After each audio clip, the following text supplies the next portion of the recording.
اعوذ باللہ من الشیطان الرجیم بسم اللہ الرحمن الرحیم۔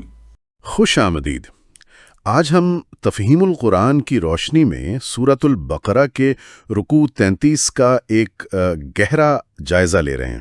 جی، ہمارے سامنے تفہیم القرآن کے متعلقہ حصے موجود ہیں اور ہمارا مقصد یہ ہے کہ اس رکوع میں جو اہم واقعات ہیں، کردار ہیں اور ان میں جو اسباق چھپے ہیں ان کو سمجھیں۔ بالکل، اور یہاں یہ سمجھنا بھی اہم ہے کہ یہ واقعات ایک خاص پس منظر میں ہو رہے ہیں۔ صحیح۔ یعنی بنی اسرائیل نے ایک بادشاہ مانگا تھا، طالوت مقرر ہوئے اور اب انہیں ایک سخت آزمائش کا سامنا ہے جس میں جنگ بھی ہے اور ایمان کے بنیادی اصولوں کی وضاحت بھی۔ تو یہ صرف ایک کہانی نہیں بلکہ اسباق ہیں اس میں۔ جی بالکل، گہرے اسباق کا مجموعہ ہے۔ اچھا، تو قصے کا آغاز ہوتا ہے طالوت کی قیادت سے۔ وہ ایک لشکر لے کر نکل رہے ہیں جو شاید پہلے ہی تھوڑا شکست خوردہ ذہنیت کا شکار ہو سکتا ہے۔ اور پھر راستے میں ایک غیر معمولی آزمائش آتی ہے، ایک دریا کی۔ ذریعہ ہمیں بتاتا ہے کہ طالوت نے پہلے ہی اعلان کر دیا تھا، ایک دریا پر اللہ کی طرف سے تمہاری آزمائش ہونے والی ہے۔ جی ہاں، مطلب شروع سے واضح تھا کہ یہ کوئی عام پڑاؤ نہیں ہے۔ ٹھیک۔ اور آزمائش کی شرط بھی بالکل واضح اور آپ کہہ لیں سخت تھی۔ طالوت نے کہا، جیسا کہ تفصیل ہے، جو اس کا پانی پیے گا وہ میرا ساتھی نہیں، میرا ساتھی صرف وہ ہے جو اس سے پیاس نہ بجھائے۔ ہاں، ایک آدھ چلو کوئی پی لے تو پی لے، یعنی بالکل تھوڑا سا، صرف حلق تر کرنے جتنا۔ جی، پیاس بجھانے کی اجازت نہیں تھی۔ جی بالکل نہیں، مکمل ممانعت تھی۔ یہ بظاہر تو چھوٹی سی بات لگتی ہے، پانی نہ پینا، پیاس پر قابو پانا، لیکن اس کا مقصد کیا تھا؟ خاص طور پر جب فوج جنگ کے لیے جا رہی ہو، پانی تو بہت ضروری ہے۔ یہیں پر قیادت کی بصیرت نظر آتی ہے۔ تفہیم القرآن اشارہ کرتا ہے کہ طالوت اپنی قوم کی حالت جانتے تھے۔ اچھا۔ ان میں نظم و ضبط کی کمی تھی، وہ تھوڑے آرام طلب ہو چکے تھے، ماضی میں شکستیں کھا چکے تھے۔ تو یہ دریا کی آزمائش، جو ممکنہ طور پر دریائے اردن یا کوئی اور ندی ہو سکتی تھی، یہ دراصل کردار کی جانچ تھی، ایک طرح کا لٹمس ٹیسٹ۔ اچھا، یعنی یہ دیکھنے کے لیے کہ کون حکم مانتا ہے، کون اپنی خواہشات پر قابو رکھتا ہے۔ بالکل، اور کون کیا کہتے ہیں میدان جنگ کے دباؤ کو سہ سکتا ہے۔ تو یہ صرف پیاس کا امتحان نہیں تھا بلکہ اطاعت کا، ضبط نفس کا اور عزم کا امتحان تھا۔ جی ہاں، یہ ایک طرح سے آگے کیا ہونے والا ہے اس کا اشارہ تھا۔ صحیح۔ دیکھیں نا، جو شخص شدید پیاس میں اپنی ایک چھوٹی سی خواہش پر قابو نہیں رکھ سکتا، اس پر یہ کیسے بھروسہ کیا جائے کہ وہ تلواروں کے سائے میں جان کے خطرے کے سامنے ثابت قدم رہے گا؟ بات تو ٹھیک ہے۔ تو یہ آزمائش مختصراً قابل اعتماد ساتھیوں کو الگ کرنے کا ایک تیز طریقہ تھا۔ اور نتیجہ کیا نکلا؟ نتیجہ یہ کہ مگر ایک گروہ قلیل کے سوا وہ سب اس دریا سے سیراب ہوئے۔ یعنی اکثریت فیل ہو گئی؟ جی، اکثریت پہلی ہی آزمائش میں ناکام ہو گئی۔ یہ تو بڑا چشم کشا نتیجہ ہے۔ ایک بڑی تعداد تو یہیں الگ ہو گئی، لیکن کہانی یہاں ختم نہیں ہوتی۔ نہیں، بالکل نہیں۔ جو چھوٹا سا گروہ کامیاب ہوا، جب وہ طالوت کے ساتھ دریا پار کر کے آگے بڑھا تو ایک اور مشکل صورتحال پیدا ہوئی۔ دشمن سامنے تھا، جالوت اور اس کا لشکر۔ جی، اور دریا پار کرنے والوں میں سے بھی کئی لوگوں کے حوصلے جواب دے گئے، ان کی ہمت پست ہو گئی۔ اچھا، دریا پار کرنے کے بعد بھی؟ جی ہاں، انہوں نے دشمن کی تعداد اور طاقت دیکھی اور صاف کہہ دیا، آج ہم میں جالوت اور اس کے لشکروں کا مقابلہ کرنے کی طاقت نہیں ہے۔ اوہو، یہ تو مکمل مایوسی ہے، خوف اور اپنی کمزوری کا کھلا اعتراف۔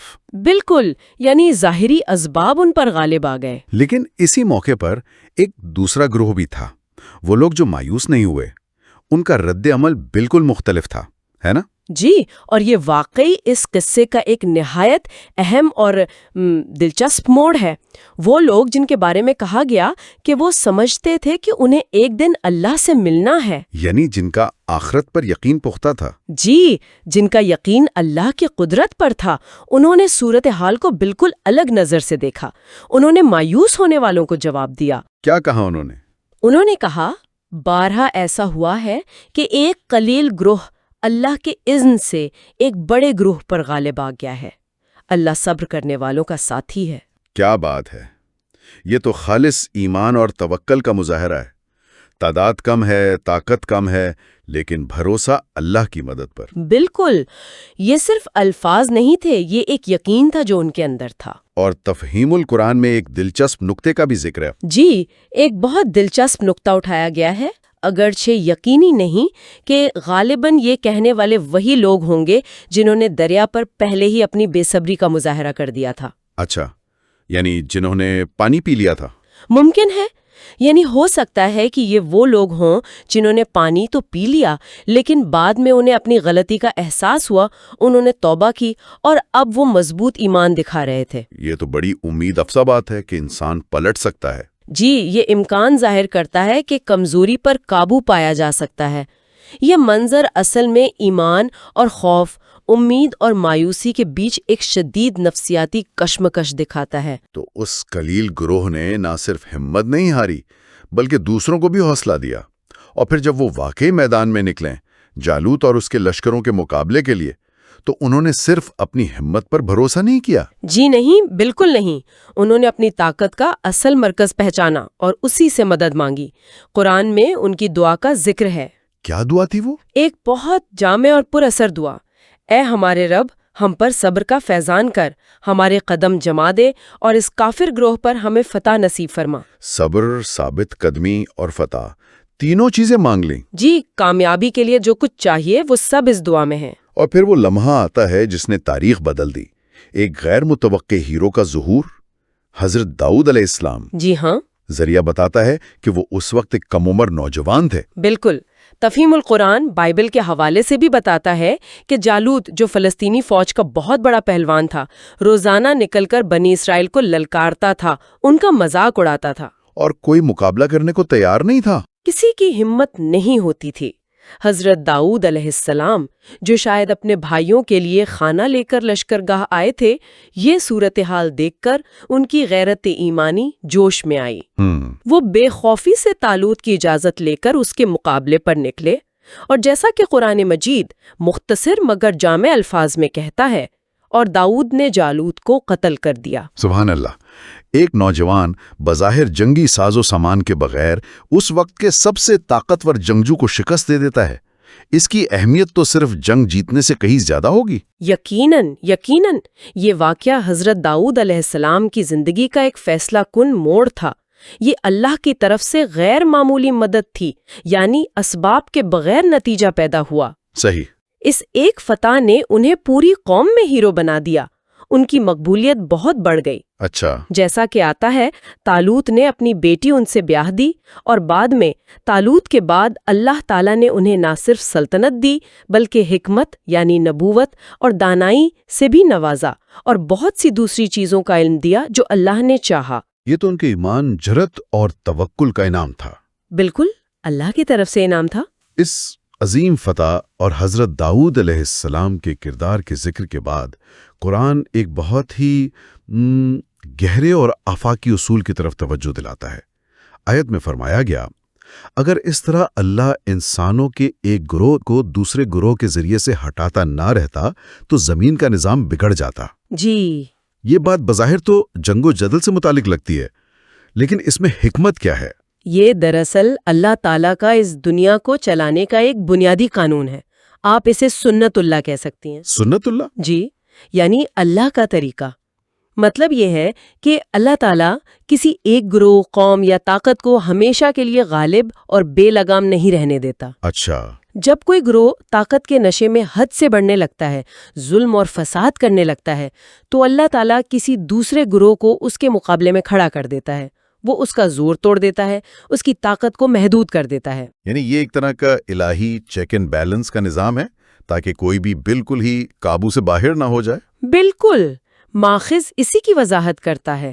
اگر ایسا نہ ہوتا، اگر دنیا میں کسی ایک ہی طاقت یا نظریے کا دائمی غلبہ ہو جاتا، تو وہ لازماً ظلم اور تکبر کا شکار ہو کر زمین میں فساد عظیم یعنی بہت بڑے بگاڑ اور تباہی کا باعث بنتا۔ انسان کی فطرت ہے کہ بے قید طاقت اسے خراب کر دیتی ہے۔ جی ہاں، لہٰذا یہ اللہ کا دنیا کے لوگوں پر بڑا فضل اور احسان ہے کہ وہ اس دفعہ یعنی ایک کو دوسرے سے ہٹانے کے ذریعے توازن قائم رکھتا ہے اور انسانی معاشرے کو مکمل تباہی سے بچاتا ہے۔ یہ نظام بعض اوقات ہمیں سخت لگتا ہوگا، لیکن بڑی تناظر میں یہ ضروری ہے۔ جی، نظام عالم کی بقا کے لیے ضروری ہے۔ یہ واقعی ایک گہرا نقطہ ہے۔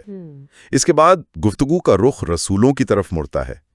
فرمایا گیا، یہ رسول ہم نے ان کو ایک دوسرے سے بڑھ چڑھ کر مرتبے عطا کیے۔ جی ہاں، اللہ تعالیٰ نے تمام رسولوں کو ہدایت کے لیے بھیجا، لیکن ان کے درجات اور خصوصیات میں فرق رکھا۔ مثلاً جیسے مثال دی گئی، کسی سے اللہ نے براہ راست کلام فرمایا، جیسے حضرت موسیٰ علیہ السلام سے کوہ طور پر۔ صحیح۔ کسی کو دوسری حیثیتوں سے بلند درجات دیے، جیسے خاتم النبیین حضرت محمد صلی اللہ علیہ وسلم کو، اور حضرت عیسیٰ ابن مریم کو روشن نشانیاں یعنی معجزات عطا کیے اور روح القدس سے ان کی مدد فرمائیں۔ یہ تو رسولوں کی عظمت اور ان پر اللہ کے انعامات کا ذکر ہو گیا، لیکن پھر ایک بہت اہم اور بنیادی سوال اٹھایا گیا ہے جو اکثر ذہن میں آتا ہے جی، کون سا سوال؟ کہ اگر اللہ نے رسول بھیجے، انہیں اتنی واضح نشانیاں اور تعلیمات دیں، تو پھر ان کے ماننے والے ان کے بعد آپس میں لڑے کیوں، اختلاف کیوں ہوا؟ حق واضح ہونے کے بعد تو سب کو ایک ہو جانا چاہیے تھا نا؟ یہ ایک کلیدی سوال ہے، اور اس کا جواب ایمان اور تقدیر کے ایک اہم پہلو کو واضح کرتا ہے۔ اچھا، تفہیم قرآن اس آیت کی روشنی میں وضاحت کرتا ہے، اگر اللہ چاہتا تو ممکن نہ تھا کہ ان رسولوں کے بعد جو لوگ روشن نشانیاں دیکھ چکے تھے وہ آپس میں لڑتے۔ یعنی اللہ روک سکتا تھا؟ بالکل، اللہ قادر مطلق ہے۔ وہ چاہتا تو زبردستی سب کو ایک ہی راستے پر چلا سکتا تھا، کسی کو اختلاف یا لڑائی کی ہمت نہ ہوتی۔ تو پھر اس نے ایسا کیوں نہیں کیا؟ کیوں ان اختلافات اور لڑائیوں کی اجازت دی؟ کیونکہ اللہ تعالیٰ کی حکمت اور اس کا منصوبہ یہ نہیں تھا کہ وہ انسانوں سے ان کی ارادہ و اختیار کی آزادی چھین لے۔ اچھا، یہ آزادی کا معاملہ ہے۔ جی، اللہ نے انسان کو زمین پر اپنا خلیفہ بنایا ہے اور اسے امتحان اور آزمائش کے لیے پیدا کیا ہے۔ اس امتحان کا تقاضا یہی تھا کہ انسان کو نیکی اور بدی، حق اور باطل، ایمان اور کفر میں سے کسی ایک کو چننے کی آزادی دی جائے۔ اگر یہ آزادی نہ ہوتی تو پھر جزا سزا کا کیا مطلب رہتا؟ بالکل، جنت اور دوزخ سب بے معنی ہو جاتے۔ اچھا، تو یہ جو اختلافات ہوئے، فرقے بنے، لڑائیاں ہوئیں، یہ دراصل انسان کے اسی آزاد ارادے کے استعمال کا نتیجہ ہے؟ جی ہاں، لوگوں نے اللہ کی دی ہوئی اسی آزادی کو استعمال کرتے ہوئے اپنی مرضی سے مختلف راہیں اپنائیں۔ ان میں سے کوئی ایمان لایا اور کسی نے کفر کی راہ اختیار کی۔ اسی انتخاب کے نتیجے میں اختلافات پیدا ہوئے اور بعض اوقات یہ لڑائی جھگڑے تک پہنچ گئے۔ لیکن اس کا یہ مطلب نہیں کہ اللہ معاذ اللہ بے بس تھا۔ ہرگز نہیں۔ ماخذ اس بات پر زور دیتا ہے کہ یہ مطلب ہرگز نہیں کہ اللہ تعالیٰ روکنے پر قادر نہیں تھا، بلکہ یہ سب کچھ اس کے وسیع تر منصوبے اور امتحان کی اسکیم کا حصہ تھا۔ وہ زبردستی کسی کو مومن بنانا نہیں چاہتا۔ اسی لیے آیت کے آخر میں فرمایا، مگر اللہ جو چاہتا ہے کرتا ہے۔ جی، اس کی مرضی اور حکمت غالب ہے۔ تو آج کے اس جائزے میں ہم نے سورۃ البقرہ کے اس رکوع سے کئی اہم پہلوؤں کو سمجھنے کی کوشش کی۔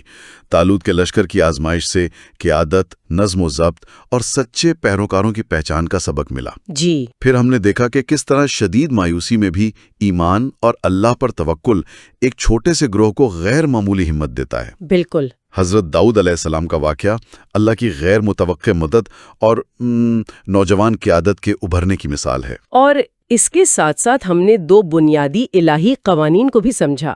پہلا، اللہ کا وہ نظام جس کے تحت وہ طاقت کا توازن قائم رکھتا ہے اور ایک گروہ کو دوسرے کے ذریعے کنٹرول کر کے زمین کو بڑے فساد سے بچاتا ہے۔ وہ دفاع والا قانون۔ جی، دفاع والا قانون۔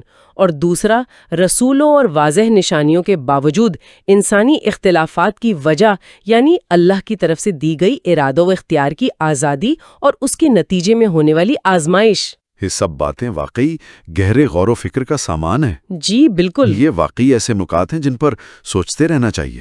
اور ایک آخری نقطہ شاید سوچنے کے لیے چھوڑ جاتے ہیں۔ جی؟ یہ اصول کہ اللہ ایک گروہ کو دوسرے کے ذریعے دفع کرتا ہے، یعنی روکتا یا ہٹاتا ہے تاکہ توازن رہے اور فساد عظیم نہ پھیلے، کیا یہ صرف عالمی سیاست اور تاریخ کی بڑی جنگوں تک ہی محدود ہے؟ دلچسپ سوال ہے۔ یا پھر یہ قانون ہماری اپنی چھوٹی سطح پر، ہماری کمیونٹیز میں، اداروں میں، تنظیموں میں، حتیٰ کہ شاید ہماری ذاتی زندگیوں میں بھی کسی نہ کسی طرح کام کر رہا ہے؟ اچھا، کیسے؟ جہاں مختلف نظریات، قوتیں یا رجحانات ایک دوسرے کے لیے چیک کا کام کرتے ہیں اور ممکنہ زیادتیوں یا انتہاؤں کو لگام ڈالتے ہیں، یعنی ایک توازن قائم رکھتے ہیں؟ جی، تو اس الہی حکمت توازن کو سمجھنا آج کے دور کے جو پیچیدہ مسائل ہیں، تنازعات ہیں، طاقت کی حرکیات ہیں، ان کو دیکھنے کے ہمارے زاویے کو کیسے متاثر کر سکتا ہے؟ یہ ایک بہت اہم سوال ہے جس پر یقیناً مزید غور کیا جا سکتا ہے۔ اس گہرے جائزے میں شامل ہونے کا بہت شکریہ۔ بہت شکریہ۔